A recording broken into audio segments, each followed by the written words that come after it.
And welcome everyone to this edition of ACAP Today for Friday, April 3rd, 2020. I'm Jason Parent, the Executive Director of the Aroostook County Action Program. It's a pleasure to welcome you all to the broadcast today. In just a little bit, we're going to welcome two of our early care and education professionals from ACAP.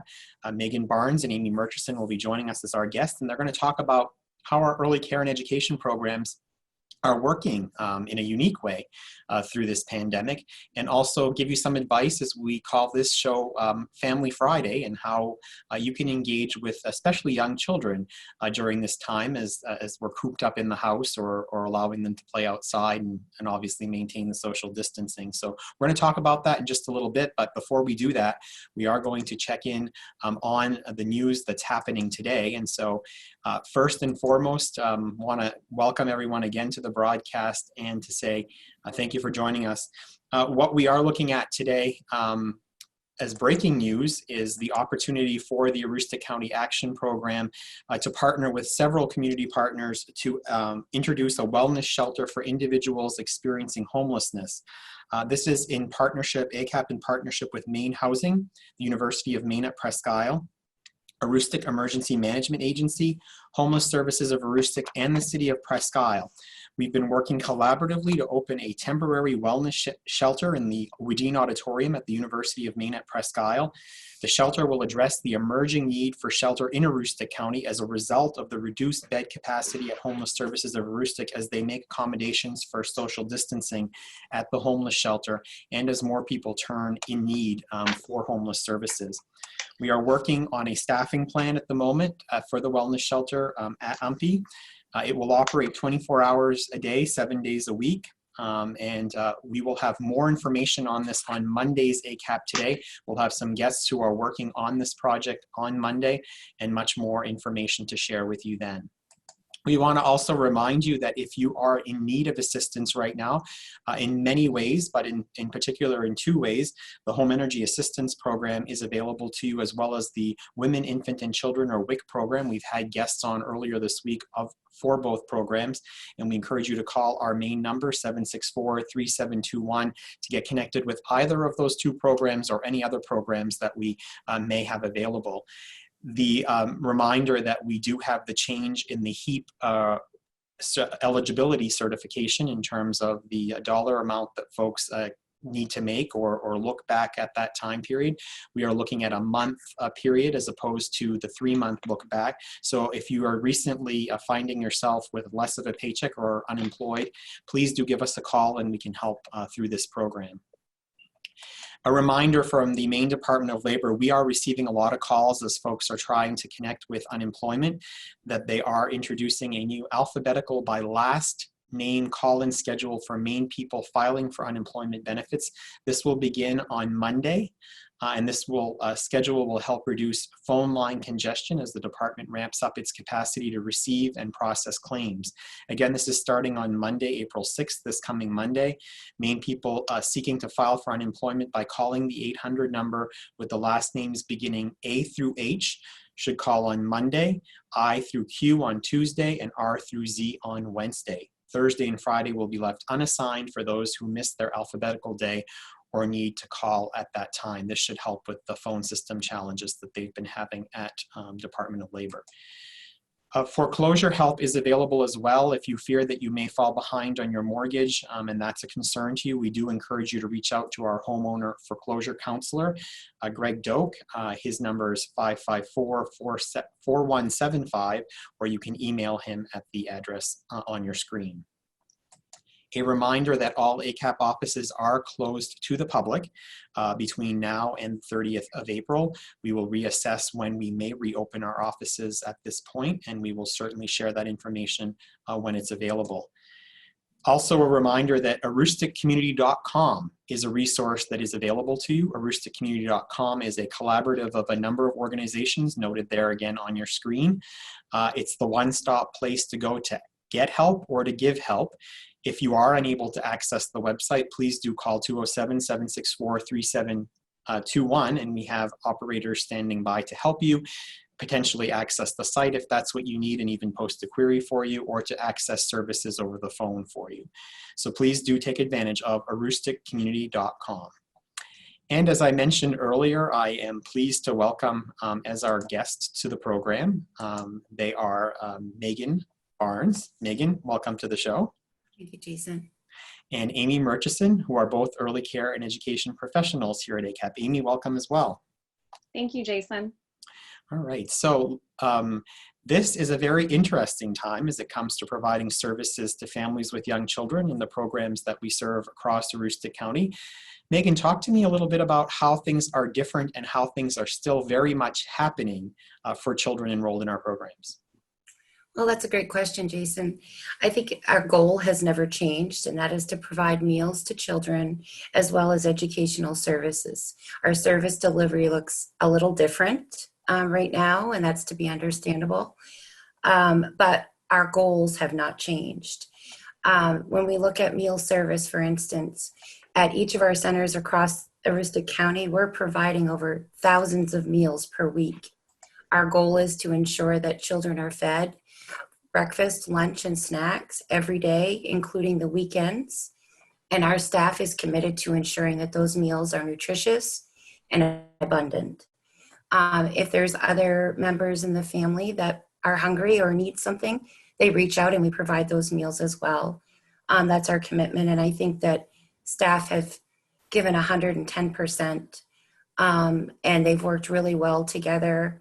It's taken a small army to do this, but it's done with a smile and done with lots of love. So as far as educational services, that's been a little bit more of a challenge, but we have really embraced the virtual world in our field, and we have been able to utilize Zoom and private group Facebooks for certain classrooms that are enabling families to reach out virtually to the teachers to provide direction, provide ideas, provide additional educational services around activities. They do how-to activities, giving families ideas around how to make Play-Doh, how to sit and really teach your child fundamental skills, those pre-academic skills that we really focus on in the classrooms. We've also been fortunate, our teachers are very skilled at really breaking down the individual goals for each child and working directly with families to provide those specialized needs for each individual. So there's a lot of wonderful work being done. And I have to say that staff have really embraced this.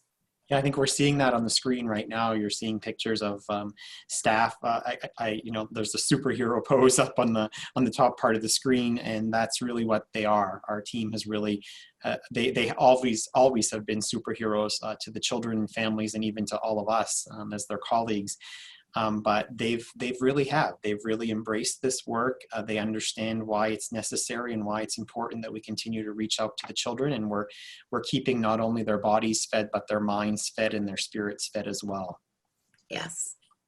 So Amy Murchison, the activity that normally would happen, obviously in the classroom, isn't happening right now. So, and as much as our educators are reaching out to the families, they are having some time, much more time at home maybe than they would otherwise have. And so we wanted to make sure that we help them in terms of understanding what are some things that they could do that would continue to help with their child's development, but also be fun at the same time. And so you have some thoughts and some ideas about that. Yes, and I want to echo just what Megan said. Our staff are doing an amazing job working virtually with families, providing them ideas, singing songs so that parents can then sing those same songs that maybe they heard in the classroom, and they can sing them at home. And that just is some great continuity for everyone, our teachers, the students, and the families. And they've done an amazing job working with families virtually. This is a whole new world for many of us. And the creativity around Zoom and telephone calls and checking in and really listening to families has been amazing. They're doing an amazing job. Yeah, so what are some other activities that not really this program is broadcast to people outside of our educational programs, and so there are things that parents out there can be doing to help pass the time but make it meaningful time for their children. So let's talk about some of those. So as we all are finding ourselves at home a little more, this was one of the posts on our Early Care and Education Facebook page, and it's lots of different scavenger hunts that you can do inside or outside, so you can get out, get some activity. You know, something I thought about was that many of our children, whether they're in our programs or in public schools, have a lot of different physical activity built in within their day. They have recess, they have gym class, and so trying to find ways to get that feeling of I've got a lot of energy out. So these are just some really great indoor, outdoor scavenger hunt, go looking for things. And then, you know, you can make your own, and maybe your kids want to make one of their own. That's great, and it's as sort of the earth reawakens in spring.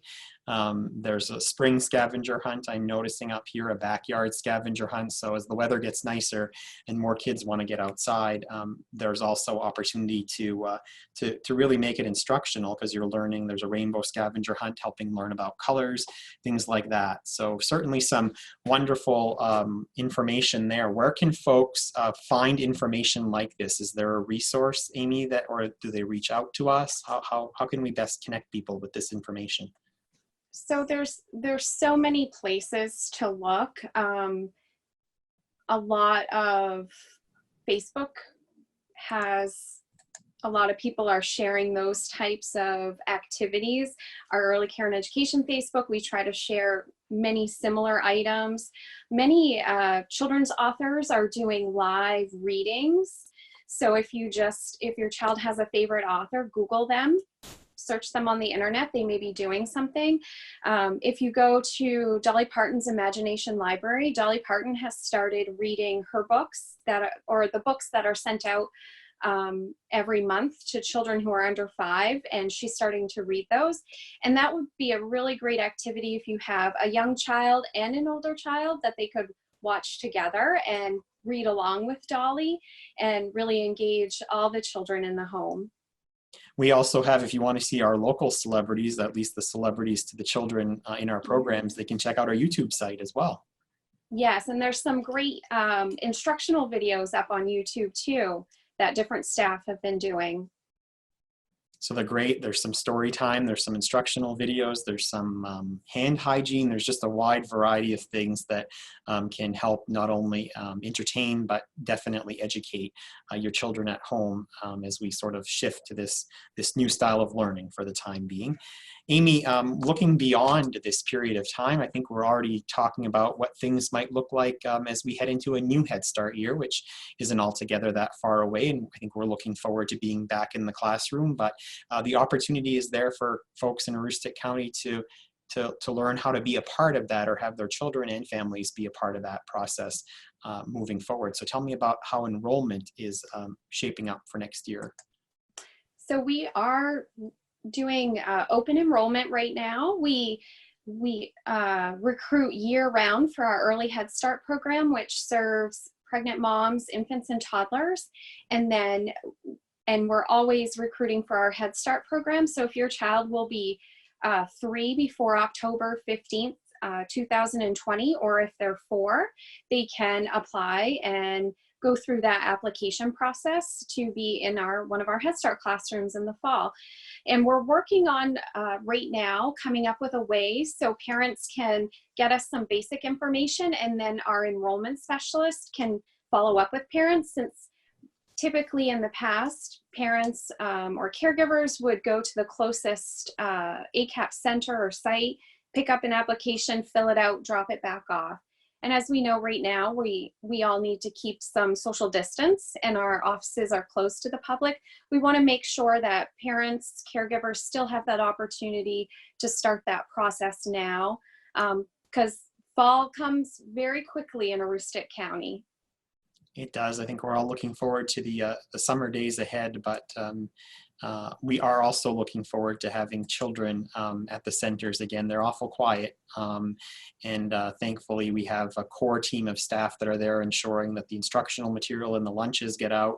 And so I want to circle back to you, Megan, on that and we talked a little bit about the spirit of the team that's out there doing that work, that heavy lift of work, but they're doing it with extremely big hearts, free-giving spirits, and also a reward when it comes time to delivering meals in the form of a nice little wave for many through the window. Correct? Yes, a lot of our bus drivers and bus monitors have been the ones providing the transportation for meals. And some of our bus drivers, depending on the demographics, are going from Caswell to all the way to Ashland. And in those travels, they like to give a little message to the kids and the families just to let them know that we're thinking about them and that we're always a phone call away. We have seen in the first picture that you showed, we've seen little messages about how much the staff miss them, just wanting to say hi, to remember to wash your hands. And a lot of times the kids will open the door. They know now we have to keep that social distance as a priority, but they'll open their doors and say, we love you, or we miss you very much.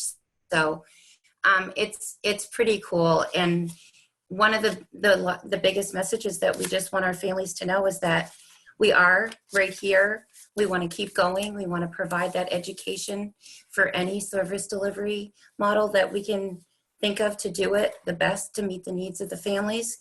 We want them to enjoy their family time, and we want them to know that we're all in this together. Yes, indeed. Did we miss anything from your perspective that you wanted to share with folks out there today? I don't think so. I think that, that last message, we are your children's educators, but we're also the family's biggest supports, and anything that they need or anything, if they're having a hard time figuring out how to reach out or understanding what next steps are, we are always there to help support, and we want them to know that. Amy, from your perspective, I know that we wanted to talk about some helpful information, some ways to reach out to get some assistance in the event that you needed help or you felt that you needed help. Let's talk about those before we let folks go for this edition of ACAP Today. I wanted to just share the National Alliance for the Mentally Ill in Maine shared a really nice resource in their monthly newsletter around coping during this COVID-19 pandemic. The CDC also has a really great website on talking with children about it, and because children are going to ask, and as parents, it's helpful to have that guidance. Also listed is 211, which is a great way to connect with local resources here in Maine. We've also included the statewide crisis helpline, so if you're feeling like you need someone to talk to, it's a great place to call. Poison control, we're all home a lot more. Kids get into things, they're interested. What's in the back of the cabinet? Accidents happen. This is a great phone number to have around while all of our kiddos are at home. If you are or know someone or need some support around domestic violence, the Hope and Justice Project helpline is up there, along with the Sexual Assault Services helpline, just so that, we want families, we want everybody in Aroostook County to feel like they have a place to turn to, whether it's ACAP or those 1-800 helplines. There's always somebody there for you. That's indeed right. Well, Amy, anything else that you'd like to add before we head out? Just thank you to our families and our staff and everybody at ACAP for really having to shift gears very quickly and keeping things rolling. And I think that's a testament to the work that we're all doing. And I agree. Great. Amy Murchison and Megan Barnes, thank you so much for joining us on this Family Friday edition of ACAP Today. We're going to dedicate all of our Friday episodes of ACAP Today through the duration of us doing this program to families and to helping get the message out. Family time weekends are typically family time, and thankfully we have in all of this more family time, hopefully as a result of staying home and staying together. And hopefully we provided you with some helpful information and some tips for how you can spend that family time in even greater quality this coming weekend and moving forward. Before we leave you today, we're going to also remind you of some other resources that are available to you. We are, first of all, as our guests have mentioned, all in this together. So please do reach out to us as well. Our phone number's on the screen. You can also email us at info-acap@acap-me.org. Please do connect with us on Facebook. We have Facebook pages for our agency, for early care and education, for prevention programs. Very active on Facebook, and hope you can catch us there. Our website address as well. Or look for, as I mentioned, us on YouTube, and check out the YouTube channel with all the wonderful library of videos, including past broadcasts of this program, which are available to you. We end, as we have been the last couple of days, with today's snapshot of the day. Truly a sign of the times. This is a snapshot of the laptop of our Adolescent Services team member, Jesse Pettingill, who, along with his team member, Chastity Holland, taught a financial literacy class to youth online this week using Zoom. This is one of the many creative ways our team across ACAP are making things happen, again, very creatively. So for all of us here at ACAP on this week, we wish you all a very restful, peaceful, and weekend time of togetherness. And we'll see you back here on Monday for another edition of ACAP Today, where we'll discuss the new emergency wellness shelter that's being established as a result of a community collaborative of organizations coming together to make a difference for those who are experiencing homelessness at this very challenging time. Have a great weekend, everyone. We'll see you on Monday.